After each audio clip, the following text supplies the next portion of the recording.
So yeah, we've got like 6 mics now pointed at us. Well, I can't count higher than 6, so that's a good thing. Yeah. Any more than that's superfluous anyway. We might be able to squeeze a few more in for a guest at some point. Don't need more than 6. 6 is the epitome.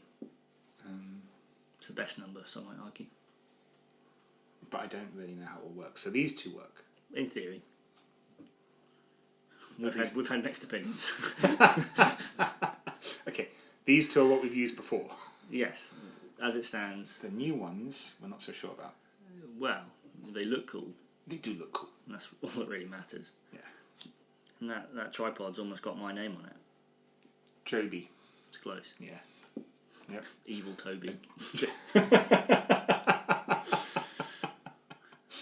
Joby, the kind of guy to say, I love playing Illusionist. We'll learn from there. That's the whole point. Mm.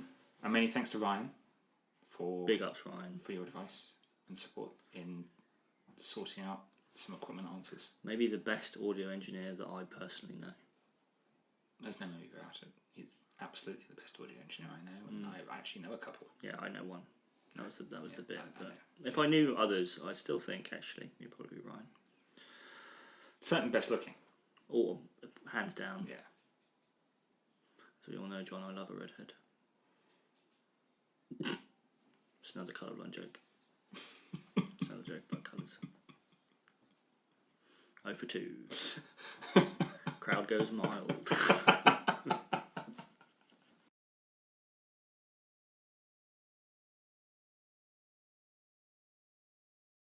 We weren't recording. Well, any of it. We'll have to hope that one's logged in then.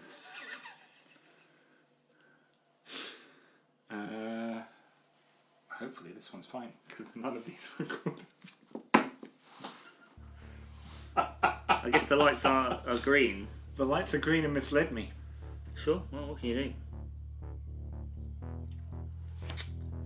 do? Oops. Well, it is what it is. It happens at least once. The good news is, the new kit has definitely been recording. I just have no idea what the quality is. I'll have to send this one straight to Ryan. Please fix. Oops. Welcome to Energy Potion, a flesh and blood podcast where we chat about trying, failing, and sometimes succeeding to play flesh and blood as competitively as we can. We are now available beyond our YouTube channel and can be found on all good podcast apps. In fact, that's how you can tell it's a good one. Please don't smash the like and subscribe or follow buttons just yet. We are still learning and don't need that kind of pressure from the algorithm. You can comment whenever you want though, because we can't resist talking about our favourite TCG. This episode was recorded in the Cracked Bauble Appreciation Society headquarters in OG Canterbury. We will be taking a planned break next week, so watch out for episode 6 in 2 weeks' time. To high tide you over until then, we will also be releasing a special edition behind the scenes recording of us testing out some new sound equipment while playing a game. How long till Lucian pivots back to Illusionist? Or did that happen yesterday? I think I saw it yesterday. No, not actual Illusionist. I think he's still somewhat resolute on Gravy. He'll play Ira. He'll play Ira. He's currently Ira. She's the best deck in the format, John. So. That's what my favourite YouTube channel tells me. Really, because my favourite YouTube channel in the private chat tells me she's. We must be thinking of different channels. Yeah, there's no way that someone will push out content saying a deck was good when actually privately they think it's no good, right? Yeah, who'd play Marlin? Oh, right. No, I think Ira's in a fine spot. I think she's okay. I think she is probably the best deck into Gravy. I think, unfortunately, into everything else, she's a very fair deck. Which means you have to outplay your opponent. It's awkward for a lot of people like me who just like winning through I the like power winning. of it, not necessarily having to think about it. Exactly. And also, when you're playing a deck like that and your opponent's playing one that is inherently unfair or trying to do unfair things, they are an advantage. Yeah. If you see the wrong half of your deck. If you see the right half of your deck as Ira. +1's very strong in a fair game. Yeah, well, yeah, a fair game that goes long. Yeah. Longer the game, the more +1s. Yep. That's why Kasai's pretty good. Because of the boot. Yeah, in a long game. Yeah, in a long game. That's why Olympia's That's it. a legal hero. Although, John, if you want my hot take of the week, I think we're due a return for the old Decimator Great Axe. And not just in Project Blue. I think if you want a deck that can block well, can trade well, and has access to cleave for gravy, Decimator Great Axe. Probably not Decimator Olympia, as cool as he is. Decimator Dory, as ever. Or Hatchet's Dory. Is Hatchet's Dory coming back?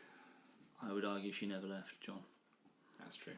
The issue is that she's on minute 60 of the round timer, so she's unfortunately double lost every round for the last 6 months. But if all 5 Hatchets players can learn to play at speed, I think she's got a good shout. Because Verdance is nowhere. Verdance is like Verdance is she's Verdance is fallen off. declared missing. Because Gravies have figured it out. Syndra's already had it figured out and have figured it out a bit more. Yep. And Slippy is fine for Verdance, but unfortunately Slippy can just do silly numbers out of nowhere. And you're looking at a hand of 4/2 block Earth cards, and you go, oh, well, I suppose I'm dead. Yeah. That does happen to Verdance an awful lot, is the sudden, oh, I'm dead. Yeah, I mean, for a hero that also gets to pull it, she gets to declare that, oh, by the way, you are dead button. That's true. Like, it's a bit give and a bit of take. That renowned Ira card. Give and take. Yeah. It is now. It is now. I still haven't cracked my armory deck. Well, Cats is good. So you should crack it. Yeah. Cats is fun. I need to put together some more decks. I've been on Syndra for a long time. And it's changed a little bit, but I need to put the other decks back together. I mean, Syndra's fun. Syndra's a good deck to play. Syndra's a great deck. I love Syndra. Really good deck. Sounds like you don't need to build any more decks, John. Well, this is it. Yeah. Be a waste of time. Time I could spend promoting a podcast. Buying more mics off of eBay. Learning how to use the mics on eBay. Yeah, learning how to use the recording equipment I bought would be handy. But I was keen to show it off. So, yes, yeah. It does look really cool. It looks like something out of War of the Worlds. But we do need to learn how to use it now. I'm sure it'll be fine. If we use enough fighting spirit, it'll just do as it's told. it'll do something. It'll figure it out itself. And right, enough talking about redheads. Yep. And audio engineers. We've got 3 big events coming up in Canterbury. That's right. 3 huge events. This Saturday. No, I mean Armory this Saturday in the basement. How's the basement smelling? Ooh, no comment. No, but week after that, there are two super armories. Weep. 2. And the Cracked Bauble Appreciation Society Invitational in Project Blue. Perhaps the most competitive event of the year for Flesh and Blood. It's certainly the one that everyone in chat's talking about. I mean, I think up and down the country they're talking about it. That could be true. Maybe. I did see it in Discord. I did see it in Discord. Can't disprove it. No, can't disprove it. I did see someone mention it in Discord. Yeah, that means it's being discussed. Yeah. For a format that has taken Canterbury by storm. Yeah. Yep. I mean, I love PB, so it's taken me by storm. They're changing the name, though, aren't they? I think so. I think, or they're going to give it an actual name, which is a shame because I like Project Blue. Yeah, Project Blue's a cool name. But we'll see. Again, we're not discussing Silver Age. We're discussing Project Blue. No. Yep, fine. And we're discussing the CBAS Invitational. Yes. We're discussing... What deck are you going to play? If I'm playing, John. If I'm gifted the honour of playing, and instead, and not TOing it, / judging it, / maybe jumping in the booth. I think I'm going to really push myself, break some boundaries, really come out of left field, and put together Club Rhino. I just don't think anyone will see it coming. No, it's a strong value play, right? It is. It is certainly a value play. You get to play Barraging Beatdown. Yep. Welcome to Wraith. Staple. You get a pretty decent equipment suite in a monstrous veil. Reiner's very own rare headpiece. Bark bone strapping. You get to play beating trackers. You get to play some good equipment. Have they banned enough cards to make Shotgun Fight unavailable? No. I don't think so. No, I don't think so. They banned needles. You can use kunais. You just play use kunais. I mean, you could use Kodachis. You could probably build a really good Emperor Blade Fire deck. Yeah, fine. Like most of competitive, like top tier, quote unquote. Yeah. CC Fire is commons and rares anyway. Yeah. Yeah. So you can also play Katsu. You can play anything. It's not Icelander. Can't play Icelander. Well, but I can play Rhino. Yeah. And you can play Rhino with a club. Yep. As like a mid-range value deck. You can play Rhino with a club, playing every block card available, 3 Fiddler's Greens. Fiddler's Green's busted. It is actually really good. It's doubly good when you get to discard it because you're playing Rhino. You get to, and you just like grind them to dust like that. You can also play Claws, I suppose, because they're really good. The value play of like CC Rhino being able to discard a wind up, pitch 2 blues, go claw, and then a 2-cost attack for 6 or 7 or 8. Yeah, you can do that, which is crazy. Also, you get to play Savage Feast, everyone's favourite new toy that is from Welcome to Wraith, by the way, which is an insanely good card. Or the other weapon that I might use, because it was one of my favourite CC decks when it was marginally playable in heavy. It's the Ravenous Meat Axe. Two-handed. It's two-handed. Two-handed weapon, attacks for 3, but obviously has the draw discard at random. All the cheater cards have, like Wild Ride, Bare Fangs and that. And you just play enough yellow 6s that it comes in for 5 with Intimidate. On loop. That's rubbish. It's not rubbish. It's not fun. It's very fun, John. If you block 9 and present 5, that's a 4-card 14. Sounds pretty good. With Intim. Yep. And if you squeeze in some Reincarnates, you even get to infinitely loop it. Because you discard it at random and it goes to the bottom. Yep. You also get to play like Wild Ride, Pulping, Bare Fangs. You get to play Beating Trackers with Savage Feast. You get to put together some turns where you also get to just go like 8 into 7 with 3 Intimidates. That'll probably kill them. Because it's a 20 life format, by the way. It is a 20 life format, which is why I'm like Shotgun Fire. What does Shotgun Fire not always win? Well, in a format where you're not able to play any good defensive cards. Yes. Yes. Yeah. Possibly. Yeah. But then if you're playing, why not play like Aurora or Zen or Katsu or... Dash-IE? Like in a 20 life format, isn't Dash-IE also entirely busted? Just Redline, Dash-IE... Not even Dio. Die. Start when equipment says in the first 3 turns have an extra 6 damage. Oh, Techno Pounder? Yeah. I think that's an M. Oh, is it an M? Yeah, all the good ones are M's. All the pistol pieces. I'm sure there was a busted Hyperdriver. Dash-IE commoner deck. Yeah, it played Hyperdriver and Talishar. Oh. Which is you can definitely play that, by the way. That is probably a pretty sick deck to play. Yeah. Wouldn't be surprised if Kyle played something like that. Oh, no, Kyle's going to play Lexi. No, he's going to play Aurora. His new wife. His third wife. His third wife. His fourth being Marlon, and it's a pretty rocky relationship so far. So. Still, as they say, seeing each other. Yeah, they're certainly seeing each other from across the room, where he's playing with a new deck and she's in the deck box. Well, she's probably unsleeved on the desk actually, but no. But that's the beauty of Project Blue. It's the beauty of budget formats as a whole, is that you can play any deck you want. You are not limited by the time you have to put into the game, and obviously the money you have to put into the game. Like, you can play the best deck in the format, and in theory it shouldn't really cost you more than £20. Yeah.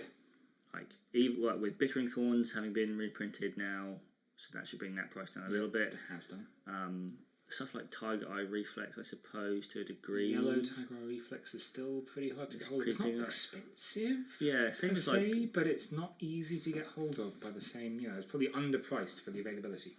Especially supply and demand. I mean, same for Blue Boulder Drop. And all those things from the TCC set around the table stuff. Just good little staple cards for various classes. You could see a Boulder Drop reprint in Mastery Pack, to be fair, Mastery Pack Guardian. That'd be quite smart, so maybe we won't see it. But you can build whatever you want, and in theory any deck is to a degree viable. Now, a meta game will develop. We will find out what's actually good and what's not.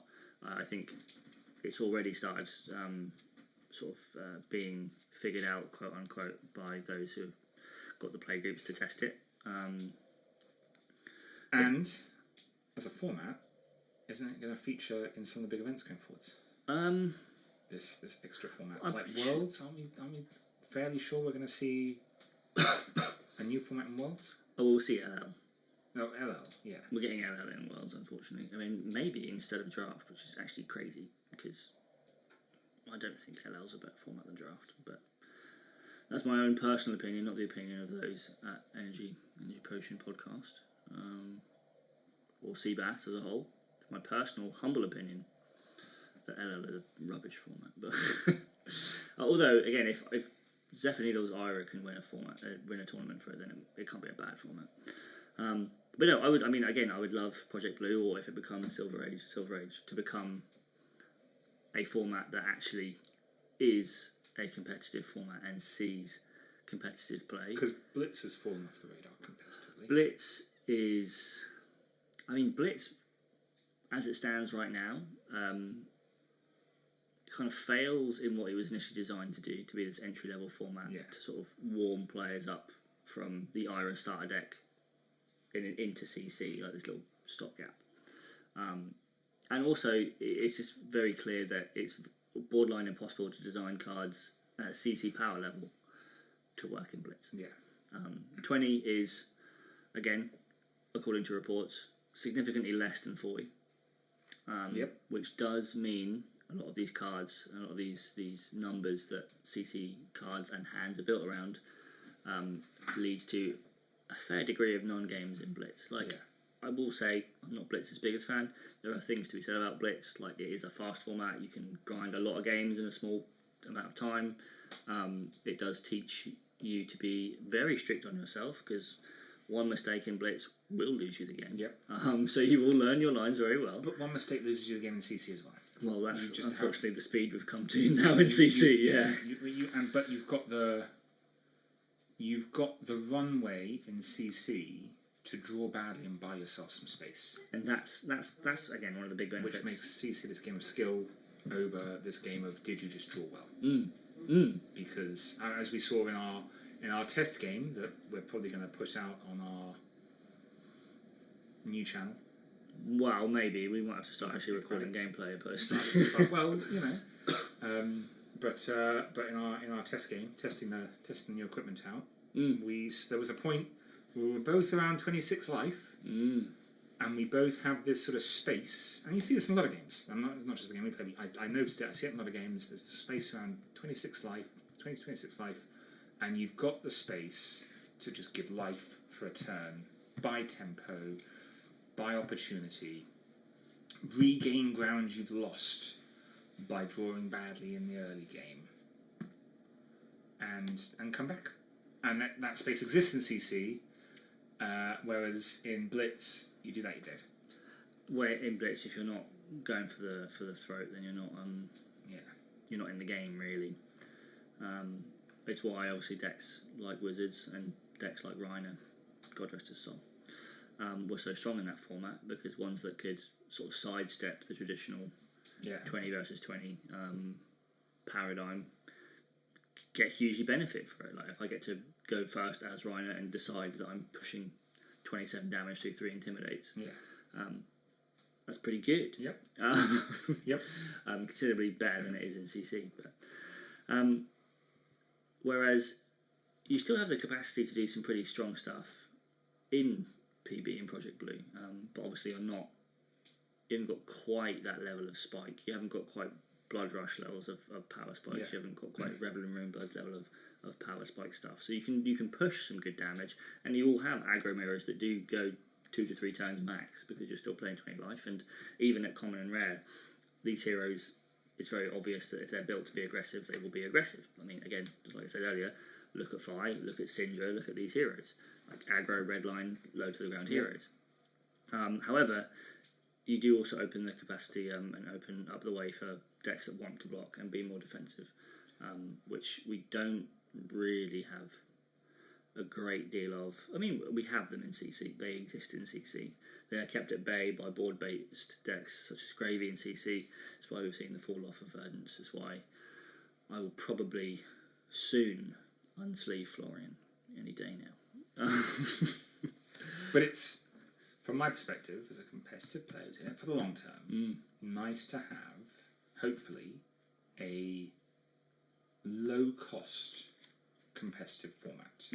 Because either I get to see the heroes that I play in a new light, or I get to play heroes and playstyles I don't normally play. Well, that's the other kicker as well. It's like, as it stands, if you're buying into Flesh and Blood at CC at the competitive format, and you're not, sitting on a small fortune, or if you haven't been playing it from the beginning, same as me, you do sometimes feel a little bit limited to what you can play. Obviously, we've got a very good player base locally. Lots of people are very happy to very often lend out decks so people can get a feel for. We have lots of people with multiple decks. Precisely, but a lot of people don't have that. And so you can kind of feel constrained to the classes you've bought into. Project Blue does let you sidestep that. You can play any deck because you're buying commons and rares, and for the most part, in Flesh and Blood, by virtue of the way that they designed their game to accommodate secondary market, the commons and rares aren't very expensive at all. And there's another shop 35 minutes away, where they have a 4 to 6 person army, because the community's they've only just started, community's just developing. Big shout out to Mugger Meeple. But I'm aware that I think the players there are playing the same decks day in day out, because it's a new community. Everyone's got a deck that they're still building. Nobody's solved it yet. You can tell that because I believe in the last 3 armories, Teklo's 1-1 comes second in one. Well, maybe it's just time for Teklo. Maybe it's just Teklo's time. Maybe it's just Teklo's time. But everyone's still building out in that community. But I reckon if you dropped a top end CC deck there, it's kind of day's ruined. everyone's day's ruined, because also you don't want to go there and just win because you bought more expensive cardboard. Well, some people might, but for the most part, those who care about the game. But that's the other side of it. That's the parallel to it. Like, as players who are very competitive, there is a lot to be said about PB being a fantastic avenue for a competitive format. However, as a format for introducing new players to the game and then sort of introducing them to the now actually quite vast amount of heroes we have and playstyles we have, Project Blue fills that gap beautifully as well. It is really quite impressive how it does sort of do a little bit of everything. In terms of weaknesses, I can't see many. Obviously, the glaring one is a lot of people like to do very broken things in their card games. They like to play their very expensive shiny cardboard, and you can't do that in PvE as much. However, I mean, you can cold foil your whole deck if you really want. Like, you can stun on them if you want. So there is that avenue too, to a degree, if you want to splash the cash. But again, they're not mutually exclusive. No. Like, you can have Project Blue as this fantastic format for getting newer players into the game and for letting more established players sort of stretch their legs out a little bit more competitively. And you get to keep CC. You get to keep CC as a fantastic format. And the other thing I found when I was trying to flick between Blitz and CC was, first of all, the meta is completely different, and therefore my meta deck in CC did not transfer easily to being a meta deck, even for the same hero in Blitz. No, the decks end up looking quite different. Decks end up looking quite different, which is admin and hassle if I've got the same cards flicking between decks. Or it means buying into something completely different to play in Blitz. Which again was costing money and like, not yeah. We're still playing FAB, we're still having a nice time, but again, there's a lot of hero attachment in FAB. It's one of the selling points. Yeah. Right? We do get very attached to our heroes, doubly so if they're bad. I've heard. And so I wouldn't know. I've never favoured a bad hero, I think. Kano's good. Kano is good. Lexi was good. Lexi, I hear. To be fair, Lexi got good after I got into her. So it's actually your fault then, John. But no, as it stands, we get attached to our heroes. We want to play our heroes, and so like having to play something else in Blitz, well, it's still fine. Still playing FAB, having to follow the metagame.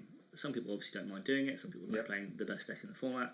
Some of us like to play what we like to play and then win with it. And to be fair, there's room for that. There's room for that, as we've seen again and again in Flesh and Blood. There is room for playing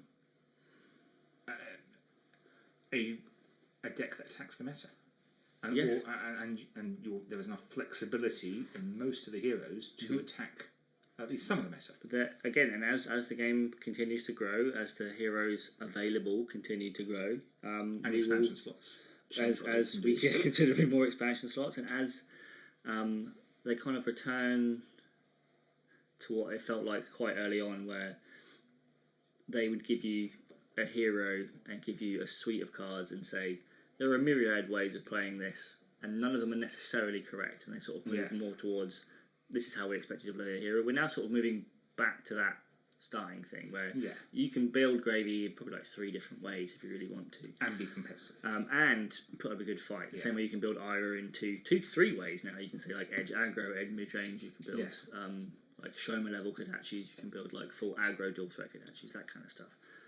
It's one of my big, much as I love Syndra, much as I love Yuki's Syndra build, one of my big problems with it is that it came out the gate so strong that experimentation has been limited in the Syndra space. I mean, I would also argue for a deck like Syndra, she would be on the lower end of this experimentation. Like, it does very much feel that out of the gate, they were like, cool, here's a hero, this is what she, this is kind of what she does. Somebody whose third tournament with 5 packed 3 unmovables, so, you know, I don't believe you.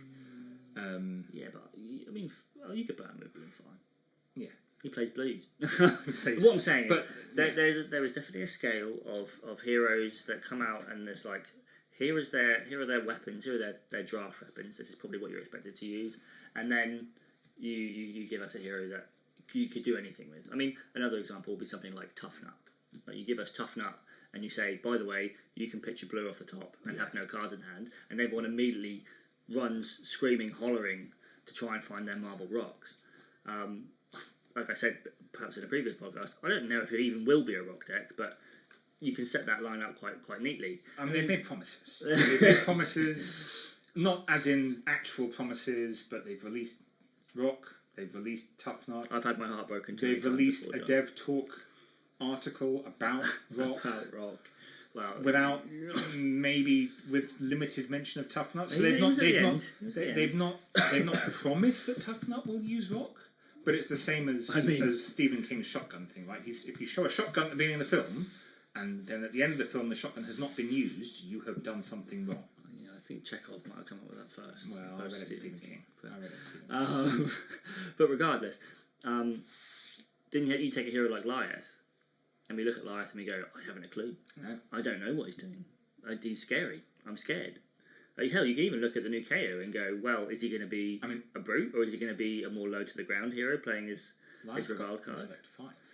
Well, must be nice. But everything comes in at half. Yeah. So how do you play him? Are you going to play him as essentially a ninja that gets to play Guardian cards? Are you going to play him... Amazing. Are you going to actively try and turn off like his hero ability and then like set up turns like that? Are we just going to... I don't know what we're doing. getting... Can you dishonour yourself? No. That'd be amazing. No, but you can't. His charm can turn off an ability, can't it? Oh yeah. So he'll charm himself. Charm himself. I'm charmed. But Katsu suddenly unfavoured into him because Wow. Dishonoured. No blocks. I would probably actually not resolve the Dishonored. Instead, I would just maybe throw a Fluster Fist for 12. In my humble opinion, as somewhat of a wanderer. But no, bringing it back to where we were 5 minutes ago. I don't know, I'm not keeping track. I've forgotten. Probably about, it was about PB. We were talking about the various benefits of it. And one other benefit that we were just discussing here, as we said, we're very attached to heroes, is that a lot of heroes that are good do LL. It's a lovely part of the way FAB works. It's a very unique part of the way FAB works. It is one of the sticking points that I hope they continue to flesh out and stick with going forward. Whenever they talk about maybe changing it, I'm like, no, I love it, keep it. These heroes LL. Sometimes they come back relatively soon. Sometimes they're missing in action for quite a while. Sometimes we've been told they'll never Icelander. Sometimes we never get them back. We'll see. No. Jimmy has said you will never see Shane again. Oh, sorry, but you can stay in the ground. But you can play Chain in Project Blue. You can play him in Project Blue, and he's actually so good that there's probably like at least 6 cards on that ban list there because of him. I'm looking at Lexi because mid-range Lexi is on the menu for Project Blue. You can play Lexi. You can play Dash, Inventor Extraordinaire. But again, you can look at the LL list for CC and the LL list for Blitz and go, cool. All these heroes that I can't play in these formats, I can now relive my glory days. All these Arcane Rising. Yeah. And MST heroes. And there was another set. That was it, Tales of Aria. Yeah, so we're looking all these heroes from sets that were not in any way entirely busted as a set. Well, Arcane Rising wasn't that busted. And they've all LL'd. They have all LL'd, apart from Kano. How many WTR heroes have LL'd? Thank God Kano has not LL'd. Sorry, let me crunch the numbers real quick. So carry the 1, divide it by the amount of Welcome to Wraith heroes I have built. That would be 0, John. Actually, none of the Welcome to Wraith heroes have gone yet. Although I'm pretty sure Katsu's 5th on the leaderboards. Oh right, yeah. And is now actually somewhat playable. Five's been like second for 2 years now. Yeah, I think he can probably get comfy in that spot. Or maybe we get an expansion slot in SummerSlam and it really blows them up. Could do. Everyone's promised something. Again, promises. Everyone's been promised something. There's something for everyone. I do think Five's worst matchups are Guardian and Brute. So, which implies that he should get some help. Well, I know that. And you know that. Yeah. It'll be 2 Draconic Ninja cards and they'll both be useful in Syndrome. They'll both say dagger on. They won't say Draconic, it'll just say Ninja. Great. Because it'll be the token. Yeah. The token Ninja. Because we've had, 2 back-to-back? Have we had back-to-back? We had a lot of Ninja releases. No, we've had a lot of Assassin releases. Ninja and Assassin gets a lot of releases. Daggers are cool. Daggers are cool. Ryan Gottlieb likes daggers. Yep. What can you say? But no. So, formats. Jimmy, watch out. He's coming for you. It's regicide. It's happening in real time. I had Regicide played against me the other day. I saw. It was amazing. Well, only because he has all 3 shadows. Regicide is fantastic when you have 3 defense reactions. When you've got 3D reacts, yeah, exactly. No, I have high hopes for PV. I have high hopes for CC as well. I think CC is in a fine space. CC is in a great space. We're obviously in a bit of a lull at the moment in that we're in an off season here. We're waiting for a new set that isn't for everyone, and then we're then in the waiting room for another set before we even get a competitive season. Sorry, Skirmish. So the hype for FAB right now isn't off the charts. Like people are still playing, but turnout's not as high as it would be. Difficult to judge because of the local wildlife issues. Yeah, there's local issues as well. What with the addition of a swimming pool, is bad. The installation of a swimming pool in our local game store. unasked for, and the consequences of such a thing. But again, we were moving to a new store soon, and that might get a few people back. But again, this happens every year, John. This time of the year, it isn't just there was a lull in the low competitive season with a competitive group locally. Again, if you sell a game to competitive players when you have an off season, it is an invitation for them for you to say to them, look, go and do something else, go and have fun. And again, I'm going to toot this horn. If you want them to keep playing, give them another format to play. That's what it's all about. It's one of the few things that Magic does really well. We weren't recording. Well, any of it. We're going to have to hope that one's locked in then.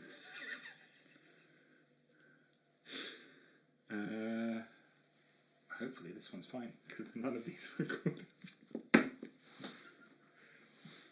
I guess the lights are green. The lights are green and misled me. Sure, well, what can you do? Oops. Well, it is what it is. It happens at least once. The good news is, the new kit has definitely been recording. I just have no idea what the quality's like. I'm going to have to send this one straight to Ryan. Please fix. Oops. But no, one of the good things about Magic, there aren't many, as a man who works in the industry, is that there is multiple formats. A game as old as Magic, there kind of has to be multiple formats to make things work. So when any given format is perhaps becoming a little bit undesirable to play, other formats are available. You can play them, and it's encouraged for you to play multiple formats. Now, obviously, the issue is that they can get pretty pricey, whereas we know what that's like in FAB.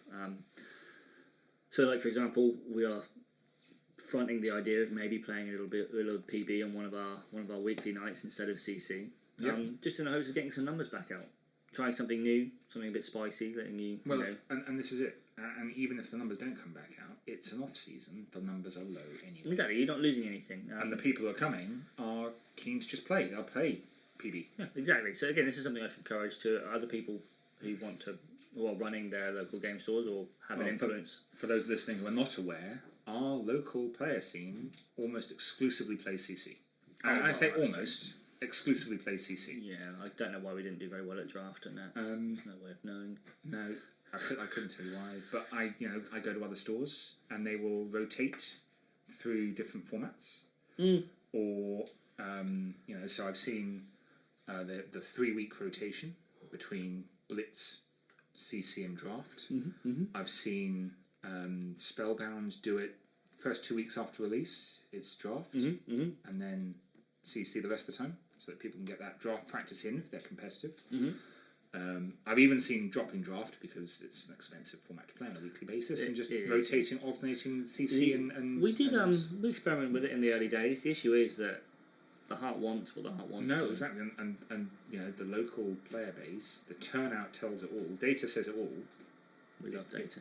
If CC's on, you get people coming down to play. People like playing CC. They like playing the Premier format. Yeah, playing FAB is fun.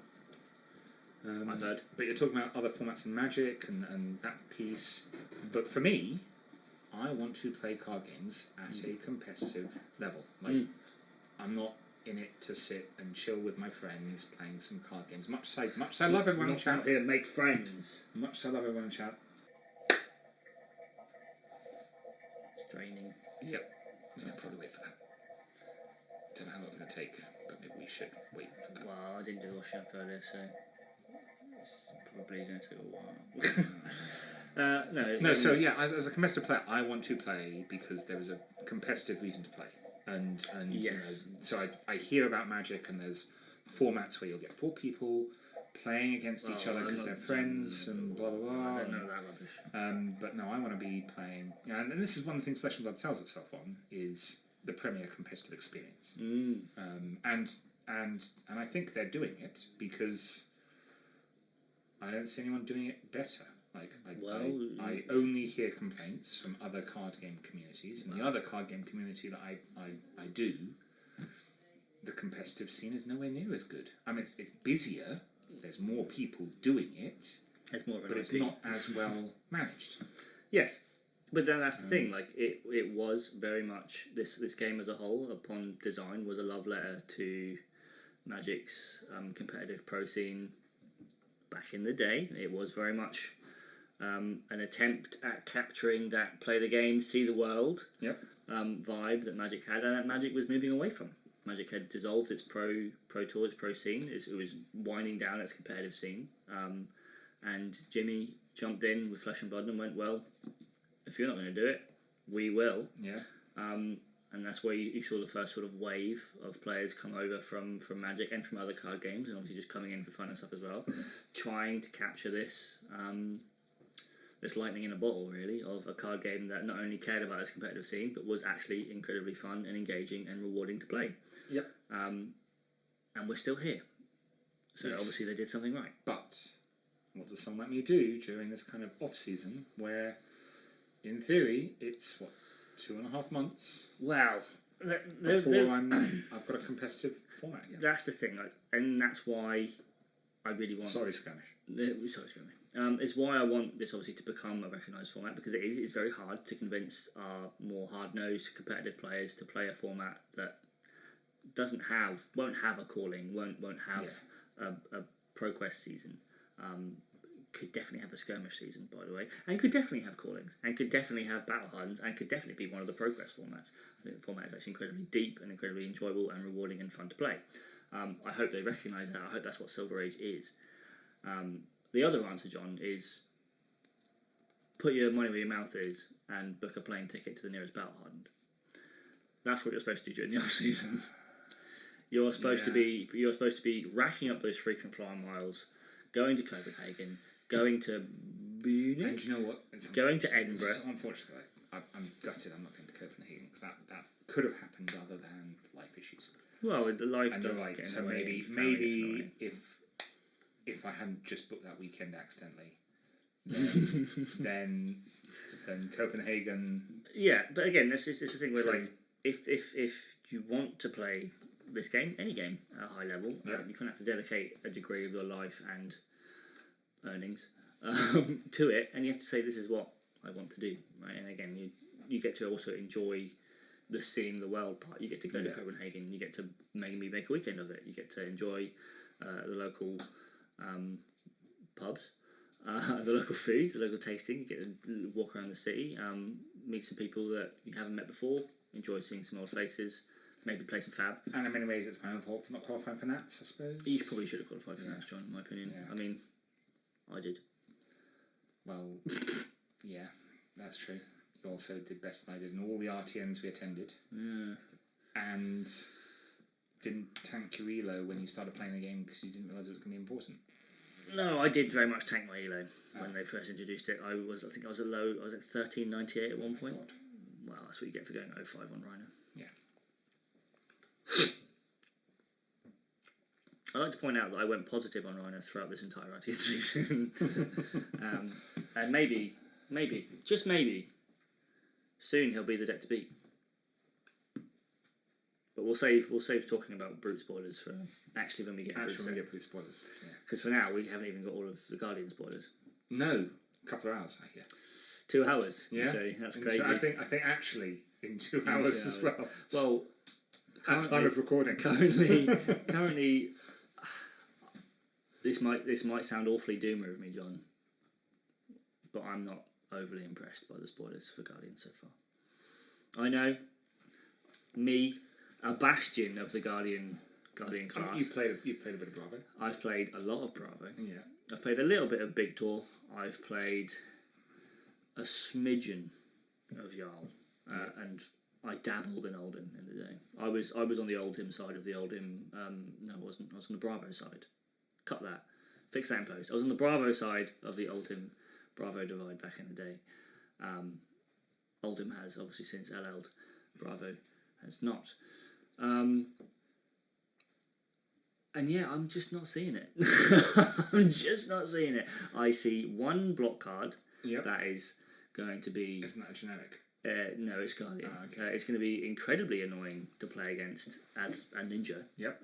And various other things. As a brute, I beg you, play that against me. Yep. Because if I win that clash, you're going to take a lot of damage. Yeah. Obviously, in Guardian Mirrors, it's not going to be particularly useful either because you run that risk. So I can see it. Obviously, it's an incredibly strong card, and obviously there's the new Legendary again. But again, will it see much play if it's got such big downsides? When actually Guardian into Ninja's kind of alright.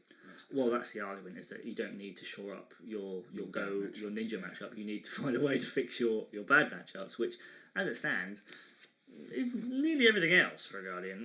There isn't much. I mean, the fair class is, by all accounts, unfortunately, it's never the best deck in the format. Everyone's doing unfair things, especially the Illusionists. There was a time where a Guardian was the best deck in the format, but people didn't enjoy it very much. This is true. For some reason.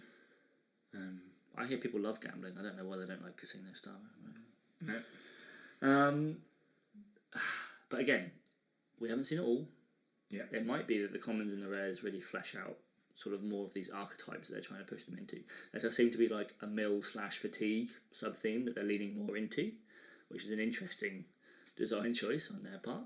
Yep. Obviously, there's the whole Seismic Surge synergy that seems to be almost exclusively for Valda, but I can see Bravo co-opting because some of these cards are just really good. And again, we've got a lot of clash cards that Victor can pick and choose as his fancy to sort of... Victor does look like he's going to come out fairly strong from MPG. I mean, Victor's fine now. Yeah, exactly. So Victor got one card... a few points of value from MPG. And he got his Triple Dani from High Seas, which lets him pitch a yellow to a gold to draw 2 cards, which is pretty good. And again, Guardians aren't bad because their cards are bad. They aren't necessarily even bad because their matchups are bad. They're bad because there will always, by the looks of it, be an archetype designed to punish action point gated heroes, which is to say board-based heroes. Like, if without Gravy, Victor's in a good spot, Valda's in a good spot, Bravo's borderline playable. I don't want to talk about Jarl. But with Gravy, you always have that little voice in the back of your head saying, do you have 12 sideboard slots to dedicate to this deck? And the answer is usually, well, yeah, but I don't want to. no. Can I give up? I mean, E-Strike, if you're playing Victor, performance bonus, Wounding Blow, Life for a Life, Scar for a Scar. Like, you can play Out Muscle. You can play all these cards if you desperately want to. Zealous Belting, the classic. But for the class that it does now look like can bring something for anything, if you're giving up so many sideboard slots for one matchup, and again, the most popular deck in the format, you're not really allowed to fill that niche as much as you'd like to. You don't get to bring a crush card for assassins, and a different crush card for warriors. I guess if you're playing warrior, but you don't get to play that sort of toolboxy vibe because you're too heavily punished by the decks that matter. Now, maybe, like I said, we'll see a few more cards and that'll fix that. Or maybe this set is a precursor for Super Slam, where we see sort of the second half of their reimagining of the Guardian archetype or archetypes, and we start to see them flesh it out even more. Because again, by virtue of being one of the first 4 classes, the game has changed a lot since Guardian was introduced.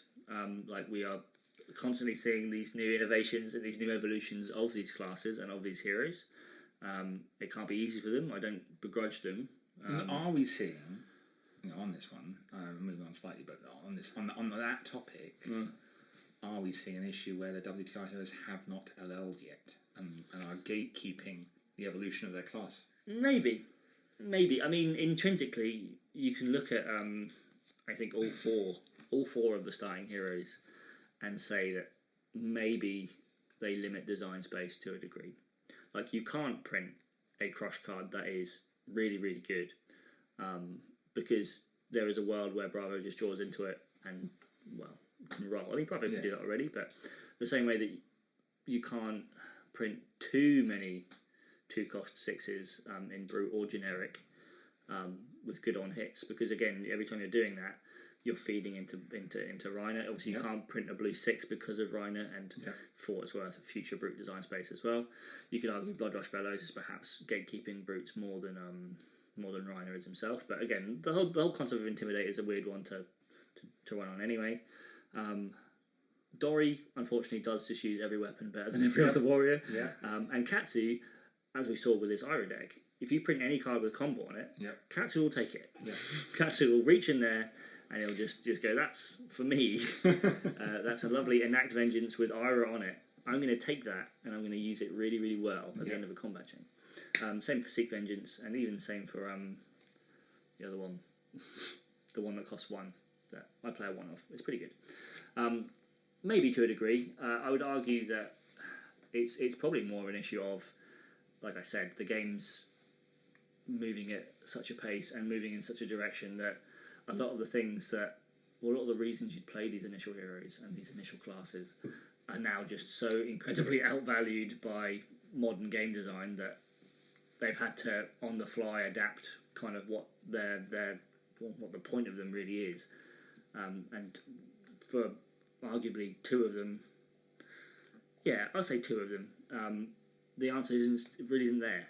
Like, there isn't really a reason to play Rhino right now, which hurts me to say, because if you want one that can go wide and do crazy damage, you do have Levia, and if you want a bit more consistency, you've got KO. And then for Bravo, there really isn't a reason to play Bravo over Victor. No. Because if you're playing to fatigue, then why are you playing Bravo? You can play like any other hero to fatigue, really. Yeah. And if you're playing a Guardian, why are you not playing Victor or Valda? Like, Valda does seem to be like we're going to take what Bravo does and kind of twist it a little bit and make it work a little bit better. Like, why would I ever pay for my attacks when I could just make 4 Silent Surges and throw a Trick Slam for free? Yep. With Dominate, by the way. So, I mean, they did start doing it with specs. So So a reason to play Bravo was that he had Crippling Crush and Starstruck and Showtime. A reason to play Rhino was that he had Alpha Rampage, Sand Sketched Plan. Is that Rhino spec? Yep. Oh wow. And Show No Mercy, which should have cost 2, by the way. But if the specs aren't good enough, then there's no amount of good specs will make you play them. And they run the risk with the specs of just making the hero too busted, and everyone complaining that you've just given them a spec to allow them. Well, I'm in the camp that make them go. Yeah, this is true. Although they're now LLing at 1.5 times speed, so that would require them still to win some points. That being said, we might see next ProQuest season. Yeah. ProQuest. I reckon Cats will be gone in a year. I reckon Katsu could go in that season. Yeah. Yeah. Yeah. There will be enough ProQuests, especially with the changing to the rulings of ProQuests, where the winner actually matters. That's true. Katsu will pick up a lot of wins, because again, if you're playing against your locals, you're not playing against like the best of the best, like a Calling or a Pro Tour or such. There will be people that haven't played against Katsu before, and there will be people that don't respect breaking scales, or now it could be Scarf Wrap, whatever it's called. So you'll get a lot of free win on Katsu. So Katsu will go, and Katsu will take Kodachis with him, which is the other kicker, I suppose, for Welcome to Wraith Heroes and wanting to get rid of them and then not wanting to get rid of them. Like, Dori going isn't that important, because sure, you lose the Premier, but you don't lose. You lose Dawnblade, you don't care. But losing Kodachis is big. Losing a Nothos is quite big. Yeah. No one cares about losing Romping Club. But then again, this is a multifaceted, very large conversation that could be had about LL and Welcome to Wraith Heroes and hero design throughout the history of Flesh and Blood and such. But it all boils down to the fact that if we don't get a blue 6 in Super Slam, I will be sending a strongly worded email to James White.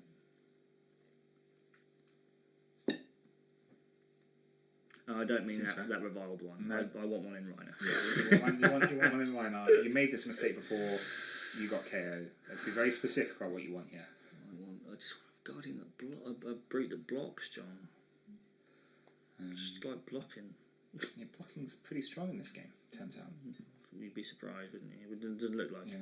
No, it doesn't. But if you'd be able to. Do you remember when everyone was really upset about Rootbound Carapace for like a whole week? Do you remember that? Because it blocked. Because it blocked? Yeah. It blocked 4. Yeah. People were like, Earth is busted. Yeah. No way to beat Earth. No, too many blocks. And they killed Florian, and he wouldn't have been playable anyway. No. He could probably unban Germany. Don't let Josh hear you say that. Well, he's going to. Oh, that's true. So You can mark it. mark it as don't let Josh hear this. Yeah, chapter 17. Don't let Josh hear this. Yeah, you just say that, and then we'll superimpose it there for Josh to like mute it for the next 20 seconds. Yep. Yeah, Josh, you should have gone on mute for that last bit. Maybe I'll cut it so we say that first. It's pretty cold open. No, I mean again, what's to be done? I'm not a designer. Not until they hire me, obviously. No. There's a lot of things that we don't see behind the scenes. There'll be a lot. I mean, LSS makes a fair amount of mistakes quite openly. They're quite open about the mistakes they make. None of them have broken it yet. Too badly. Like, people are still playing. I mean, that's the thing. People are still playing. Bans are kind of working. More people are, in theory, playing every year. Yep. You don't see too much of a drop off of people leaving the game, like at least not permanently. I mean, we've certainly seen more join locally than leave locally. Precisely. I've only seen one group, two groups in the southeast. Okay, one has completely disappeared, but that's because the store closed down. And one has died a sorry death, and that's because the store didn't look after its player base. $10 time. But I've seen 2 stores open to replace them in locations where people who maybe attended could attend these other stores, as well as new catchment areas. And our local, well, we've had sold out 26-person armories, right? Yes, in very close quarters at that. Yes. Yeah, we're all getting to know each other very well. Intimately. So it is definitely a game that's growing. It's a game that goes from strength to strength. Again, it is a game, like all card games, that is at the mercy of its meta games, and it is at the mercy of its game developers and its organised play teams. And as it stands, despite mistakes, despite errors, despite wobbly moments, we are still here. And we are still playing, and we are still, most of the time, when I'm winning, enjoying the game. Yep. And the meta is pretty good. The meta is pretty good at the moment. Well, the meta is... Like, all they've done is add an Ira Armory deck, but the meta is still changing as people are developing you could doing ask stuff. Maybe 5 players of 5 different skill levels their opinion on what's the best deck in the meta game, and you might get something close to 5 different answers. Yeah. Which is a sign of a strong meta game, to a degree a healthy meta game, and a high level player's worst nightmare. Gravy is very good, but I don't think Gravy is the best deck, and I think other than the high-end events, which are obviously within off-seasons, the high-end events kind of count more towards people's opinion on the meta. Okay, so in the high-end events, top players are playing Gravy to very successful finishes, right? But Gravy doesn't win our local armory. Well, I'm working on it. Ever? I don't think it's won one yet. No. So, we're a competitive scene, and Gravy has not won the local armory yet. Again, he is an incredibly difficult deck to master. Well, this is it, you see. So, at that, the level I'm eyeing up, which is local league competitive events or a handful of battle-hardened quarter-level events a year. Local plus. Gravy isn't the end of the world at all. Certainly not so overpowered they need to ban anything. I don't think so. Not until you beat me. I'm knocking on it. Yeah, give me a bodge. It's very close. Give me very close. Give me £120 and I will win that single match. So you got Gravy. You've got Slippy. I do. Slippy is pretty scary. Fast, disruptive, can draw the nuts. Yep. Everything blocks 3. Yep. Don't know why. Yeah, Slippy's a bit. Brian scary, Gottlieb's secret special boy. If I were, and that's a complete lie. I was going to say if I was going to buy into a class, it would be Slippy, but it's not. I'm buying into Illusionist. Yeah. But again, reasons. Assassin was not the strongest for the longest time. Yep. It deserves some time in the sun. Yeah. Unfortunately, that time in the sun has been since MST's release. Yeah. Until now. And probably will continue to be so for the foreseeable future. Well, Guardians get good. Assassin does get worse. Slippy does get worse. Brute also is not bad for it. Like I don't mind Brute into Assassin. So again, this is how it always happens. A hero is usually pretty good. A new set comes out. it tempers them down a little bit. It shows that obviously their design team is multiple sets ahead. Yeah. Like the whole thing with Florian, for example. They knew they didn't have to do anything about Florian because Grave was on the way. They only did it because people were kicking up such a fuss. Yeah. The route bound characters blocked 4. And we've said it last week, it's that, the voices at the top of the game also happen to be the loudest voices. Well, yes. And maybe a little bit unbalanced. When you look at the level we're playing at regularly, I know top players also sometimes play armories, but not often. Not as much as you'd like. Not as much. I'm like, I played a fair number of armories in the southeast now, and I only see certain players at the raised events. There is a degree not anything against them, because some of them, I've said it before, just play raised events every week. Yeah, and that's that, and they're travelling. They're doing the play the game, see the world thing, right? Doing their business. But they're also. I mean, there is a degree outside of voices who aren't necessarily the community focused ones. Yeah, I mean, there's a degree where if you're playing and you're taking it very competitively minded, that you will gain more from playing with your internal play group than you will playing it in armory. Unfortunately, the vast majority of players do play at their armory. And again, speaking from like the more business side of things, working for a local game store, a game like Flesh and Blood, promoting in-game play is obviously a huge boon, and you want to be encouraging that. And obviously getting players to play locally is what keeps the game actually alive. So you don't get players making their ways up to these competitive scenes without having them play at a local level. Yep. And so while it is very easy to be like, well, I don't want to play at armories because I won't gain much from it. There's the other side of the coin too, in that you do need to play at local armories. You want your local armories to be played at because you do want these players. Well, you want but I mean, I game. played the armory at Dice during the flood, post flood. During the flood. Yeah, during the flood, and around the ankles. all of us there in our swimming trunks. Don't drop a card. And don't drop the cards. Double sleeve. And I got regicided. Yep. Which fortunately I dodged. And then I got 2 really bad matchups. But It's rude, isn't it? I lost them due to, I would argue, my own mistakes. Or at least my own mistakes really counted badly against me because they're bad matchups. There's something to learn there, right? Our local metagame is obviously very unique in its own special way. And so it can, again, feel even more so that, well, is it really worth it to go play against, Decimator Olympia and various other, what some might call meme decks. However, but it's just Victor and Vincent. And I'm confident I would see those potentially in a You will see them rounds 1 through 4 of any Battle Hardened calling. Which is as far as I'll get. Or you'll see like paragons of the class, like their one tricks pushing for top 8. Yeah. And you might be playing against them. Your winning in might be against a Victor, it might be against a Vincent. And I go to call them a battle. I'm not there to make top 8. I'm there to win 4 rounds. Well, you should. That's the goal. If you win 4 rounds, you might as well win 4 more, John. But it turns out to be quite hard. If you're there, it turns out to be quite hard. Wow. But winning 4 rounds, tanking someone's elo. Harvesting elo. Harvesting elo the way I did in London. Maybe. But again, and there always needs to be this onus on playing locally as well as playing these big events. It is a very tough tightrope to walk for any game developers. Again, like I said earlier, I do not envy them.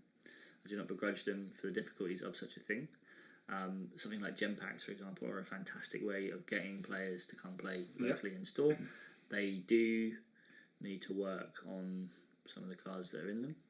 I mean, Gem Pack 1 hit the nail on the head. I saw people turning up and being enthusiastic about in Gem Pack 1 as part of the reason they were there. Yeah. Like maybe they were on the fence about showing up that week, but I'll get a Gem Pack. There's only so much like real sauce they can put in those packs.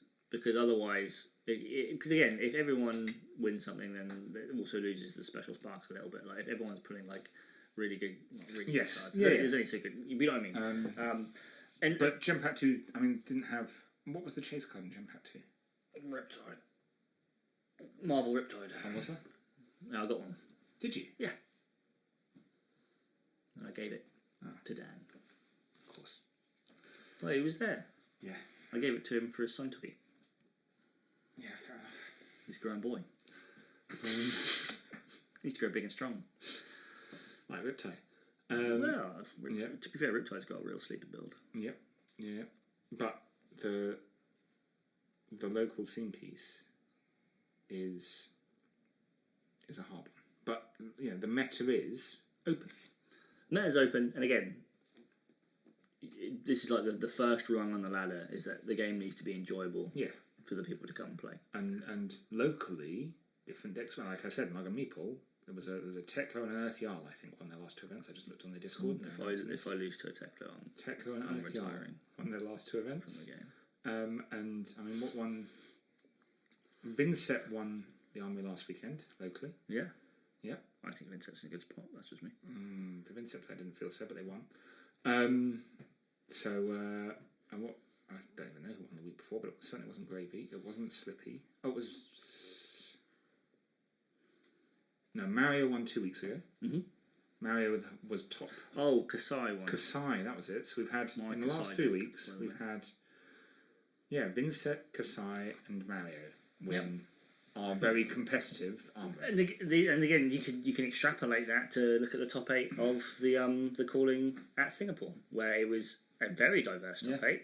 Obviously paralleled to the considerably less diverse top 8 of the Pro Tour. But when you take draft out of the equation and you just run the numbers on pure CC, there are a lot of decks that are very viable right now, and if piloted very, very well by very competent players, with a bit of luck, you can go the distance. You can get there. You can play a pile playing Flick Flack and blue combo cards, and you can win. You can do it. You personally, John, can beat Michael Fung in the finals of a calling. If you just believe. I'm not sure that's going to happen this year. Well, no, because you wouldn't play Kodachis. You'd be playing Syndra. Yeah. But again, you don't get to be there unless you start at the bottom rung of the ladder, which is playing at your local armory. Now, a lot of players will argue, well, I was a pro in Magic and I jumped across and jumped straight into the scene. Well, guess what? You're the 1%. For the vast majority of us, even those who had jumped across from Magic, we're here to enjoy the game and play the heroes we love playing, and maybe get some competitive accolades as we go. I mean, the goal is to become competitive, and it's a tough one to jump onto, right? As I see players in other card games sort of, they may have jumped across at a competitive level from Magic, but it took them a while to get there. They didn't jump into Pro Tour Magic. I mean, you'll see players like Menguchi, for example, jump across and do really well, like pick up KO and do really well, or pick up Aurora and do really well, and then sort of like fade off a little bit, because again, like these heroes adapt, the metagame adapts. It is a very tough game to be consistently good at. Because and a lot of the players who have depth to their play, because they've been playing for a long time, when the metagame adapts, understand what either their hero needs to do to adapt to this newer metagame already, or have some other lines and tricks up their sleeve that they can pull out. Whereas, and this is the thing about the heroes being adaptable that we talked about already, is that if you jump across, yes, you can learn the current meta and build for a certain hero really quickly and well and play it to a very, very high level. And then the meta changes, and you've got to take one package out, put a package in, change your deck around, and suddenly, I mean, decks can play very, very differently. Decks can have very different goals as to what they're actually trying to do. Yep. And it could be literally just a changing of maybe 6 to 12 cards that do it. Yeah. Especially if those are D-reacts. And suddenly you're playing, it might be the same hero, it's a different deck. I mean, and that's the beauty of the game. That's why we enjoy it so much. Is there's a lot of flexibility within heroes, within classes, within archetypes. And as the game goes from strength to strength, as more heroes are printed, as more cards are printed, that depth's only going to increase. Sure, they're going to print cards that are obviously best in slot and are going to become new staples. But they're also going to print a lot of cards like this new generic in Guardian, in the Mastery Guardian pack, that you can discard at instant speed to give an attack -1 and it loses dominate for the turn. Yep. You have these little flex slot cards, these generic M's that they've been printing since forever, and again we're now flush with. Well, look, I am genuinely looking at Phi and going with that new blocking legs. You can now have a fatigue build with Phi that can block wide and tall. Not at the same time, but can block wide and tall. So you go, well, your hero that goes tall, I can now block tall. Your hero that goes wide, I can now block wide. And unexpectedly, you're going to get fatigued. Because I'm Phi and you don't expect it. I wasn't looking at 5 for those boots. I'll be honest with you there, John. I was. But I was looking at them in Olympia, so Probably doesn't need them. maybe that's worse. But yeah, so Fi in those boots, and you know, I'm back to Fi is the best Guardian now because Ella says Prince to my card. He was on a Guardian card in a Guardian set. He was on a Guardian card in a Guardian Who set. knows why? You know, the game devs and I are on that wavelength. Fi is the Yeah, nothing says Guardian like 2 cards that don't block in your main 60. Yeah. 2. Well, if you're setting up the fatigue loop, you need 2 Phoenix Flames. Oh yeah, in the main 60 because one's in the discard. Yeah, fine. Yeah. I've played Knife Spinning before, John. Maybe 3 Phoenixes because Greg exists. What for Phoenix? Phoenix Force? No, Phoenix. No, Form? so that they can't. They will sink your treasure, I'm afraid. Your treasure so will be my sunk. treasure doesn't get sunk too badly. Although you get to play a lot more blues in that build. Yep. We should say 15. Well, you need them for the unmovables. Yeah, obviously. Yeah. Not the Emberblade. Heaven forbid. Heaven forbid pitching to Emberblade. Thank you very much for listening to this episode of Energy Potion, a Flesh and Blood podcast. If you liked it, please like and consider subscribing for more.